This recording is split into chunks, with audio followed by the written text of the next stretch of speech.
Welcome to the Self-Publishing Tips and Tricks Show, a series designed to give you insight into the world of self-publishing and marketing your books. Featuring your hosts, Shannon, the author behind the pen name S.D. Huston, Ben Pick, and Morgan Lee. Join us several times each month when we interview authors about their self-publishing and marketing journeys, talk to industry leaders, and discuss books about writing, self-publishing, and marketing. Hi everyone, I'm Shannon, writing on the pen name of S.D. Huston, and a fantasy romance author. I write about broken characters who face adversity to become better versions of themselves, and there may or may not be a dragon, but there's always love to find. And today we are doing a book review, and I'm joined by several guests, and we're going to informally talk about Shawn Coyne's book, The Story Grid, What Good Editors Know. And we'll discuss what we've learned about the book that could apply to our author journeys and what we take away from the reading. And before we have our guests come on, just give a quick update. This episode is being recorded pretty close to the time that it's coming out. So I want to say that future episodes are going to say my Kickstarter is going or has been going, but I did not get it going. It's actually going to be pushed off until the beginning of February. So if anyone's looking for that, that's where that's at. But the pre-launch page is up for anybody who would like to go and follow it. And I'm just deep in revisions right now on that book. I thought it was partially delivers on the promise. There's an emphasis on genre conventions, obligatory scenes, and value shifts that provides a helpful framework for identifying structural elements and potential issues. However, to say that the story grid pinpoints story problems and it reveals exactly where a story has failed, I think that's kind of overselling it just a bit, because the book provides a method. It's a way of thinking about the narrative structure, but it doesn't like magically diagnose every flaw. And he does stress this is just a tool. But if you don't know how to look at what it's giving you, the data it's giving you, then you're not going to know and be able to pinpoint where the story is failing. So I don't think it doesn't really help in fixing all of those or helping you find those things to fix. The onus is still on the writer to interpret the information from the story grid, what's revealed during the story grid, and determine the best course of action. And I found the steps leading up to the creation of the story grid itself. So the story grid is like this big, huge thing that you would create at the very end, but there's several smaller parts that you would fill out, create, put together before you get to that part. So those steps leading up to the story grid, like analyzing the genre, examining scenes, etc., those I think are incredibly valued by themselves, and they force me to engage with my story on a deeper level. But I felt like the final visual representation of the story grid, it just felt like a lot of information and work that I felt like I could use my time better elsewhere. I didn't look at that big, huge story grid and think, yeah, I can see exactly what I need to do from looking at this. That was not clear to me, like looking at what was in the book there. I was like, everything I did leading up to that point, that would have helped me. So for me, the true value of the story grid lies in its ability to shift your perspective on storytelling. And it's a tool for asking the right questions, not necessarily providing all of the answers. All right. I know that was kind of a long thing. I had a lot to say. What do you guys feel? Did the description deliver on what you've read from the book? I think as far as breaking down, like you were saying, just to do, if you do this part in this area, this part in that area, that was helpful. But when I look at even this page, I'm going to show here the Foolscap Global Story Grid, which is kind of like a lined piece of paper with a bunch of sections on it. Inciting, incident, complication, crisis, climax, resolution, throughout story from beginning to end. It kind of starts getting confusing for me, and with all the grids and all the things that you would have to learn to apply these steps. So that's where I started getting like stressed out. I mean, and there are names given to things that some of it we know as writers, like inciting incident makes sense. But then sequence is not a word that we usually use in the writing world. So I was like, okay, what's a sequence? I know a sequel. That's more film. Yeah. And I just kind of thought, I thought it's probably coming from his background in film, but for like a book writer, a novelist, they're not going to know probably what a sequence is. So it's not that you can't figure it out. But if you're trying to learn what these scenes are, and he's talking about how to use them, well, you have to first stop and learn what this is exactly so that you can understand how to use it. Right. So that goes to your other point, where it's like you have to learn a whole new vernacular in the book to learn what he does as a good editor. Mm-hmm. So you've got a whole new class to do. I think overall it's a great book. I learned things I hadn't known before of how an editor looks at a book, and it made me look at my final draft on book 2 a little bit more without the rose-colored lenses, really. You're looking at it as an editor instead of the writer, which is what he was telling us over and over again. Which I love that he reminds us to do that. Is, hey, check out of the emotional attachment you have to this, and which I mean we should do anyway. But somehow the way he said it spoke to me. So So I agree with all of everything that everyone said. I think that some people are going to hit a wall because of the amount of work involved in doing this. You're talking weeks of work, and a lot of people, I think, will just, oh, that's just too much. I'm not going to go there. I'm just going to get an editor to do it. But I think that because I had already kind of developed an Excel worksheet for myself before I read this book, where I did have the scenes, the time, the word count, and a lot of the stuff that he actually has in there. So I had already been doing it. So for me, it was kind of like an affirmation of what I was doing already. And then there was like some things that I hadn't been doing. I'm like, oh, that's a good idea. I didn't think of that. So I found it, I think, because I'd already kind of been doing it. So it was easier for me to then take it in what he was talking about and to, just develop what I was doing more. But I also understand how much work it would be. And for some people, this tool will just overwhelm them and it could actually stop them from writing the book. So I think you've got to think about, is this tool right for you and what works best for you? So I have lots of thoughts about this book here. I'm in agreement with a number of things that everyone has said. It is a bit dense. You are having to learn a whole nother lexicon. It's sort of like learning. It reminds me of learning grammar and then fixing your prose with the grammar. But to learn grammar, you have to learn each of the individual pieces, like what is a noun, what is a verb. But while you're also building or fixing your story, so you're doing 2 times the work. Which for people, if they're about to write a story and they're looking at this, I agree, it might slow you up.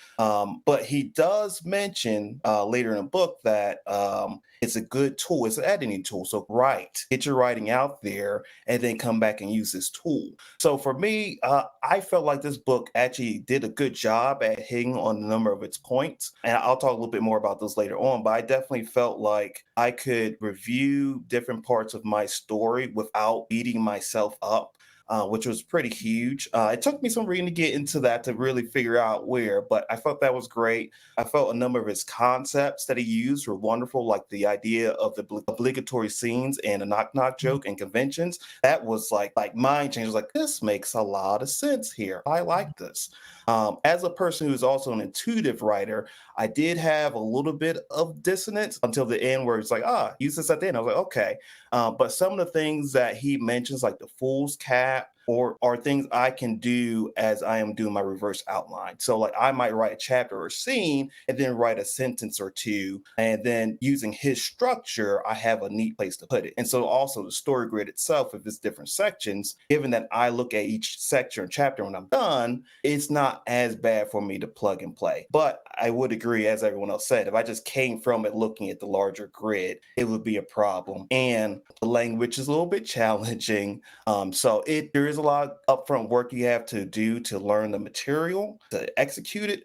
But I think it can be valuable if you feel as though your story's not working. So I like to touch on that for a minute with something you said, additionally. So Katharina and we were backstage for a little bit talking, and that's when she told me that she kind of already does a lot of this stuff already. She has a spreadsheet that she keeps everything in. And I was like, I do too, because I do reverse outlines. So you said in my reverse outline, I had the setting, the point of view character, the characters in the chapter, the unnamed characters in the chapter, the characters that are mentioned but are not in the chapter. I have a paragraph that's a summary of the chapter. And then I also have the date and time. I have all of that in there, which is a lot of the stuff that he talks about putting together for the spread Excel sheet later that he talks about in the book that leads up to the story grid. And it's called a story grid spreadsheet, I think. So I'm curious, what do you put into your reverse outline additionally? So I borrowed a lot from Dean Wesley Smith. Are you all familiar with him? I don't know what he's suggested, but I'm familiar. Okay. Dean Wesley Smith, he wrote a book called Writing to the Dark. He's been on 20 Books to 50K a number of times talking about writers just need to get out there and write. He's an old school guy, very prolific. He's written hundreds of stories, literally. And some of them are things like stories from X-Men, from Men in Black, and a number of other things. So he has his chops, and he likes to keep things very simple. He's old school. So the Fool's Cat page would work for him. His idea is you should be able to keep everything in one page. So I take from him. He's like, write a sentence that's a summary of everything there, what the people are wearing, the location, the POV, and keep it moving. And that, for the most part, is what I keep to. And there might be a hook that I need to remember for the future that I might put that down. But in general, I keep it a simple sentence or two if I can. I'm a little wordy, as you might be able to tell, so it might be 3 sentences, but I try to keep it condensed. Everything. I had just not really thought about it in that like that. I'm not finding the right word, but I just hadn't thought about it. Thank you.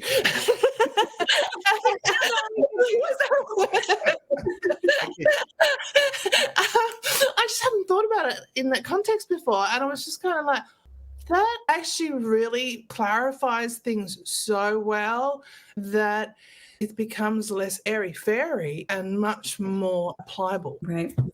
I agree. It makes me, it's a lot of work to digest the information. It does make me excited in some ways as a writer, because I'm like, oh, really? Really? And all those random conversations I have in back in my brain about, you gotta find your target audience or this and the other. It's like, well, yes, there's that, but like now I'm open to have more freedom in choosing like what story I want to have, like consciously choosing. Like I always Not have so choice. locked in. Right. Yes, Absolutely. I You felt said that it. freedom a bit with this too. Yes. I felt more stressed before I read it, even though it's stressful to read. It's there's a lot to take in. I felt like I was climbing that rock. And I'm just like, I don't want to do this anymore. But then you go to the end, you just get, like you said, Adeshile, it was like at the end, it brought it all together. Yeah. It brought it all together where you're kind of like, oh, I get it. The payoff is what he said. Yes. But I have to say, when I saw that last graphic in there was no payoff for me. I was like, what? I was like, we did all this work to make this thing that like makes no sense to me. It doesn't. I look at it, it doesn't make sense to me. I mean, I understand the valence, the positivity, the negativity, but I'm like, how do you look at that and something jumps out at you to say this works or this doesn't work? I'm not looking at it and seeing that happening, because I'm like, wait, if you're like really, really, really positive at the end of the story, is that a good thing or a bad thing? If you're really, really negative, I don't understand. How do I take that information and translate it into something that I can understand to use it to work for me? I couldn't. The final story grid, the whole story grid thing, I didn't understand that. But I mean, it could be just me. I have an idea, because if I have okay, so here's a folder of stuff, right? I don't know what the heck's in here. It's like there's nothing in here. So I get what you're saying. Oh, I did all this work, but now it's just in here. What do I do with it? Put it on a wall, blow it up, make it big. I do like a reverse storyboard. So I'll write the story and then I'll write on notes, like index cards, and then slap them up in my quadrants or whatever acts, however many acts I have in my chapters that correspond after it's written. So in my brain, because I'm very visual, I thought, okay, I'll just make this grid and put it up on the wall and get markers. And this way I can see it after writing it down. It won't be hidden away. That was the only way I thought it would. I feel like that doing this spreadsheet is going to give me all the information I need to know about my book. So why do I need to go make this grid out of it? What is this grid giving me that I'm not getting from doing the process up to the grid? And I think that's where everyone's quite unique, and what works for each of us is going to be different, and I think it's how your brain works. Mhm. Like what makes sense for you to do that, do it that way. Use of the tools that Shawn provides in this story grid. Use what works for you, but if this bit doesn't work for you, doesn't make sense to you, don't do it. Don't do it. Agreed. Yeah. But if parts of it you could take away from it, Shannon, what would you say was something you could take away from it and maybe apply? Yes. So what I felt like would probably really work is that, well, one, it did affirm like my belief in what I was already doing with my reverse outline. So what I took away is that if you really do dig in there the way he's talking, so I kind of do a lot of this stuff already, but I don't get as deep as he does. So if I can get in there and get in there really deep and really learn, like I know some of the tropes in my genre, I know some of the obligatory scenes, but what if I'm missing something? Let me dig deeper in there and look at it. Because once you do understand all that, what he says is you can subvert them strategically. And that creates surprises while delivering a satisfying reading experience. So that's what I really take away. What about you guys? Definitely the genres and that kind of breakdown, the arch plot versus the internal plot, and just the pairing them together. I will say I felt a little bad at first when he talked about the internal plots because I think that's mostly what I write from, which is a little supposedly literary. I'm like, oh, that's not good because I need commercial. So I had mixed feelings about that. I still do. But, you know, he said that the best stories are a mixture of the two. And given the genres and how I can approach it, then it's fine. But that was a little like, oh, I appreciate knowing the difference of those and all the genres that he set up. And once again, the idea of the knock knock joke and the obligatory scenes, and then the five commandments, as he says, were some really big takeaways. The other thing I was going to say was I also thought the idea how he connected the genres to Maslow and those values, and then looking at that value change, I think it's a bit complicated. Like, I don't know, it might take me some work to explore, but I did appreciate that. I think about one of my characters right now. I think he might be on that disillusionment spectrum or something like that. But having that idea of like binarily, we have, like, let's say, was it justice, injustice, and then, you know, how he talked about like, well, one of these is just unfair, and then the extreme of this is tyranny. Like, for me, that might be a little bit hard as I try to replicate that for different things just to figure it out. But I thought that was very useful for me because now, if that is what's connected to the genre, and I'm trying to give a lot of oomph to what I'm doing, I can kind of track where I'm going, where the characters are going on that progression. So still, once again, because the book is a little deep, a little complicated, it might be hard for me. Maybe not, maybe it just come to me, but it's something I definitely got from the material as well. I think we're all right there with you. So Yeah, I felt like I learned like what you were saying about the internal and external is that conflict. That was something I learned. I actually never knew that. Like, as an actor, I understand internal conflict and how it relates to the other people in a scene. But as a writer, just didn't even occur to me. I just didn't put two and two together. And then as soon as I read that part, I was watching a movie and I went, internal conflict. Oh, that's external conflict. Like, now I'm like able to see it for what it was. So that was a takeaway for me for sure. And then the genre thing, that's like, that got me stuck. Like, the many genres inside the genres. So I've done, I've been using internal conflict for almost everything I write because of the fact that my characters are broken. So they have their own litany that's going through their head, like they're not good enough or whatever is happening because of their trauma. So they always have a lie that they believe about themselves that they have to overcome. And so that I've always had. But when he was in that section, he was talking about the internal and the external conflict. I felt like I reread it several times. I thought, well, maybe I'll ask you guys, see if you got something different from it, if you remember this part. He says that the stories, I wrote this down. He says the stories that are most compelling require a sense of irony, in which the external and internal story arcs have opposite polarities. Oh, yeah. What that means is, like, he uses, I wrote my own example here. A hero succeeds externally by like getting the quest is to get a sword. He succeeds in getting his sword, but in order to get the sword, internally, his internal conflict was that he has to sacrifice like his love. And so he sacrifices his love. So he's losing on one end and winning on the other end. And he says, those are the most compelling stories. And I'm like, I felt like that he was saying that is like, that's fact. That's the most compelling. And I'm like, I write in romance. In romance, you can't have a positive and negative external and internal story because it doesn't jive, Mm-hmm. And I was like, but love stories are very impactful. So I just didn't understand it. So I didn't know if you guys got something else from that, or did you also understand that he was saying that those are the best stories when you have opposite polarities? I think you've got to think about what his main genre is, being the murder mystery thriller. Yeah. And in that environment, you can see very much that is definitely the case. Yeah. But like you said, romance, that isn't going to work. Mm-hmm. And you could perhaps put that down to that's not really his expertise area. But maybe there is something that, relationships, there's always a little bit of give and take in a relationship to make it work. So perhaps in applying that concept, you could say that the person's had to realize this thing that they believe about themselves is actually going to hurt the relationship, and they've got to somehow figure out how to let go of that or something like that. But by the end of the story, they have to learn how to let go of it. So they're still ending positive. Because if they don't let go, the relationship doesn't work. But that way they're still losing something. So you've got that kind of, you're kind of applying it They're losing their what they used to believe in. Yeah, kind of letting go of something that this belief that they had, kind of letting go of that in order to get something better. That's positive. Yeah, but they're still letting go of something to gain positive. That does go back to where he said that any change, no matter how small, requires loss, and the prospect of loss is far more powerful than potential gain. Even positive change results in loss.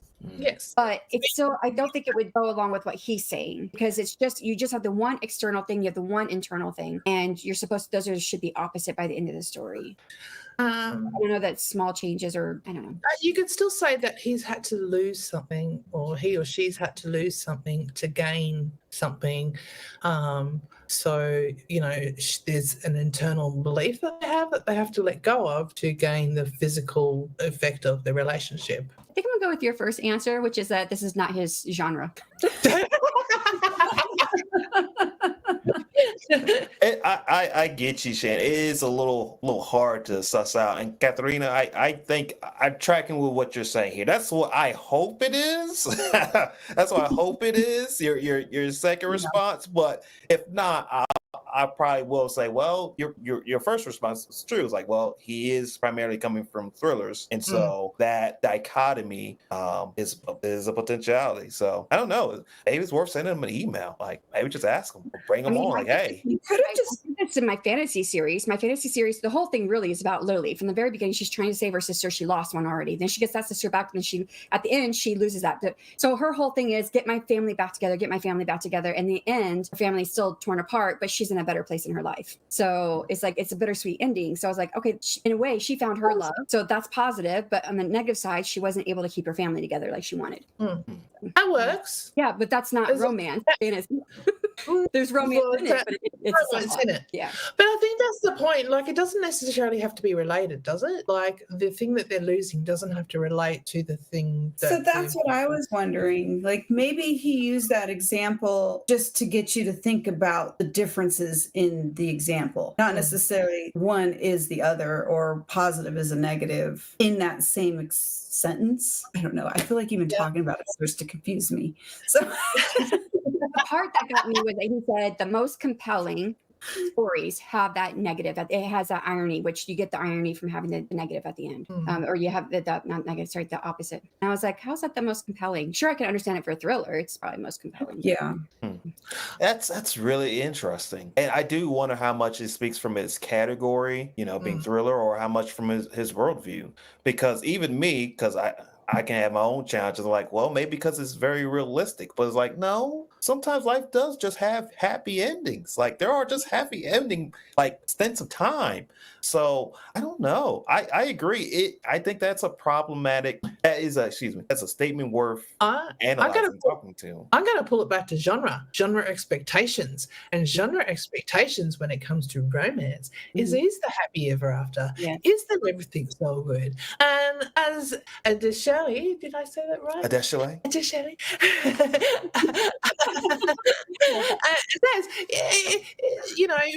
Sometimes it is all good, and life does actually work out that way.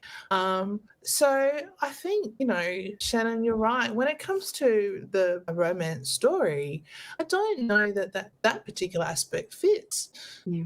Well, we are coming close to the end of our time. I'd like to ask one more question before we go into the last question. Did the book change how you think about story structure or the editing process, and in what ways? And so I guess maybe what I'm trying to get into is, like, what about story structure and your editing process do you think you'll take away and use from this book? Well, I would say it didn't change how I think about story structure directly. I would say indirectly, it's given me things to think about, but it's not necessarily going to have me do something fully different. That's one thing.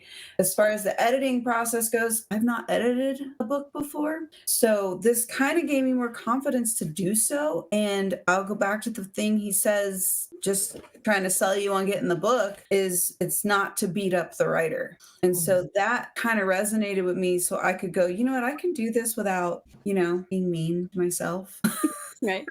Yeah. So it's given me confidence to want to edit and go at it kind of proactively in a logical way, take out the emotion and not say, hey, I'm a bad writer. I just need to fix some things, and that's okay. So I think my biggest thing that I will take from it is that it's a bit of a challenge, like how well can I edit my books? With this better, more deeper understanding I have of different elements of writing a story. And there's that, it just kind of also brought to mind is to break a rule, you first need to become good at following it and have a clear understanding of how that rule works to be able to break it. So those people who, he talks about this writer who just didn't want to include this obligatory scene in the story, and the story just wasn't working. And I think what this writer wasn't understanding is that you first need to really understand the rule before you decide you're going to break it, because if you're going to break it, the story still needs to work without it. So that's probably one of my big takeaways. There's so much I've taken away from this. I'm very glad he did write this book. I am an intuitive writer mostly. I'm usually in the camp of Dean Wesley Smith. I read a lot of his works about writing. He's not much for doing the whole editing thing. He's about you cycle through, you go back every 500 words, you fix your little nits here in your creative voice, not being critical on yourself. You keep the story going, look your reverse outline, take things out that where you've gone too much, and then send it, because your editorial skills don't necessarily match your understanding, your natural innate understanding of the story. That said, I feel like this gives me some tools and explains why sometimes when people go back to edit, they may mess up a living piece of work, right? Editors do no harm, right? It now makes sense because they may take out something that's very critical to the story. There was an example where he was talking about The Great Gatsby and how the narrator used the word something of a clan or somewhat of a clan or whatever is what he said of nobles or whatever. But a strict grammar read might cut that word out, and then it changes the whole conflict, crisis, everything of it. You miss something very important. So all that said is, I think I will take away that I can now see if something in general, something works. Like, does it do these elements turn the value of the story over? Now, that doesn't mean it's going to be a great story, but it doesn't mean it will work. And I am particular about that because a knock-knock joke is a type of joke with particular obligatory statements and the conventions of the wordplay, but that doesn't mean you're going to laugh. Like, the joke works. I can't just say knock.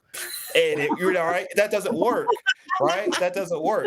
But knock, knock, oh. And then the wordplay. It still may not come out right, but I, as a writer, can feel like, hey, this worked. Now, how great it'll be, we'll have to see on how I've written it. So I feel like I've taken that from the story, being able to go back and kind of look in general at pieces.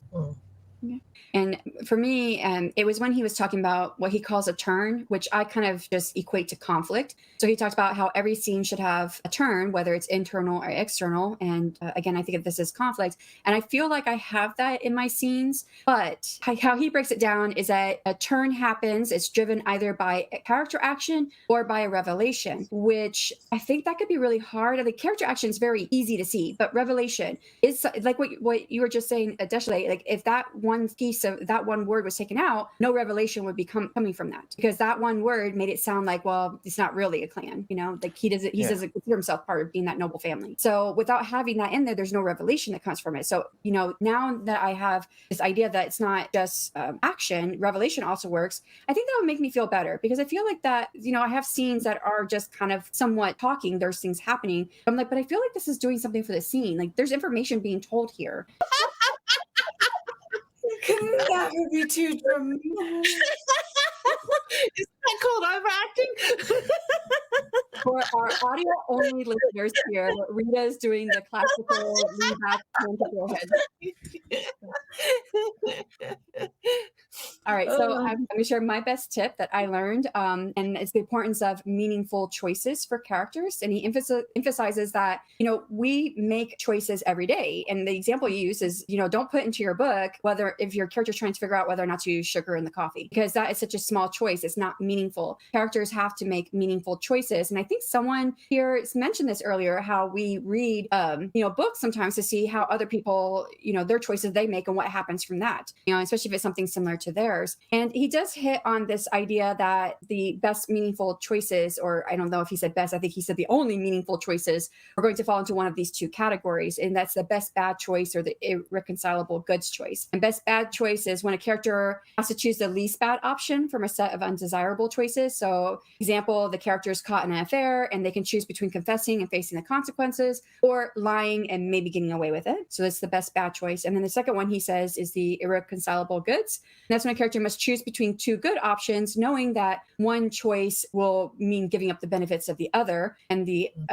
example he used for that was a single father, a new single father at a law firm has to decide between prioritizing his career or his family. He can't do both. So I don't think I've ever thought about, like, I know that my characters make critical choices all the time. I've never thought about like the best bad choice and the irreconcilable goods. I've never thought about in this dichotomy. So I'm going to go back through, and since I'm editing, I'm going to look at all these choices being made and if they're doing that. And I'm like, I had already come up with like, oh yeah, that's what she made that choice. That was the best of bad choices, you know? So it's, I was like, but maybe I can play that knowing now that's exactly what's happening. I think now I can play that up a little bit more in the narrative. So yeah, I think that's one of the best tips I learned from it. It does clarify some things and it really makes you think more specifically about different elements of the story. And that's what I like. I didn't really necessarily hear anything, read anything new in the story. It was more that my understanding grew and, you know, I just feel like I've just got much deeper understanding of story. Yeah, me too. I agree. Yeah. I agree. Well, that will bring us to the end. Thank you guys so much for reading this book with me and coming on and talking about it. I really appreciate the time you took to do that. All right, so for links for Rita, Katharina, and Deshalé are in the show notes for the podcast and in the description box on YouTube. We'll be back on November 15th with another book review on Get Your Book Selling on Kickstarter by Russell P. Nolte and Monica Lionel. And I've talked about Kickstarters a lot on the podcast before. And of course, I talk about my Kickstarter. So this book makes sense to do next. And that will do it for us. Bye, everybody. Bye. Thank you so much to our incredible listeners and viewers for joining us on our exploration of everything self-publishing. We hope you found our podcast to be a treasure trove of insights and inspiration. If you've enjoyed the show, please consider leaving a review on your favorite podcast platform or thanks on our YouTube episodes. Don't forget, you can catch all of our past episodes on YouTube, Spotify, and other major podcast platforms. Keep writing, keep publishing, and we'll see you next time.